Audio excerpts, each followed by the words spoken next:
अभी सब्सक्राइब करें हमारे चैनल माँ दुर्गा म्यूजिक को और साथ में बेल आइकन जरूर दबाएं ताकि ऑल नोटिफिकेशन आप तक जल्द पहुँचे। अभी आप सुन रहे हैं सिंगर अमरिंदर बिहारी के सुमधुर आवाज में शानदार भक्ति में प्रस्तुति।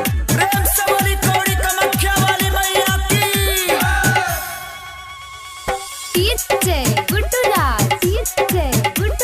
मधुबनी। अभी आप सुन रहे हैं तेनवाही से माँ दुर्गा म्यूजिक की प्रस्तुति।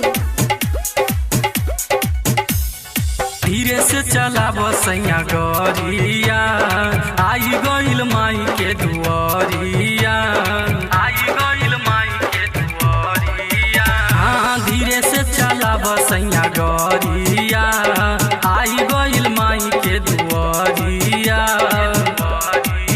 गाड़ी पूरा रास्ता मच मच किया, मौलिनिया ये सैया फूल नदिया, मौलिनिया ये सैया फूल नदिया, मौलिनिया ये सैया फूल नदिया।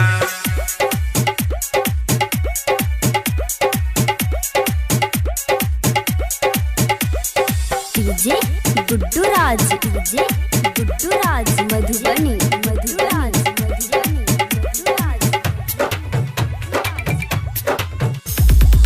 माई को भोग है लगाना, दुख दर्द है भगाना, दुख दर्द है भगाना। माई को भोग है लगाना, दुख दर्द है भगाना। सुनी सुनिए सजन रुआ कली दर्शन, होई भगती में लीन अली सातोरे बहिन, सातोरे बहिन। नौमी के हो खाता पूजैया, मौलिनिया ये सैया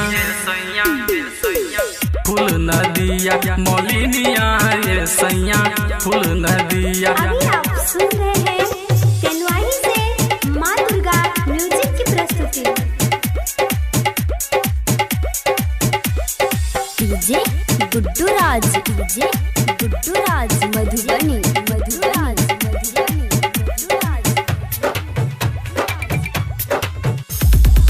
क्योंकि में हो खाता पूजाई, मेला लगेला बड़ी भारी, मेला लगेला बड़ी भारी।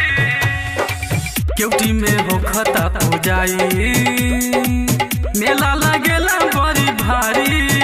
सुनी सुनिए सजन होला रावण दहन, भीड़ लागेला अपार होला राम के जयकार। भीड़ देखी के डर जिया,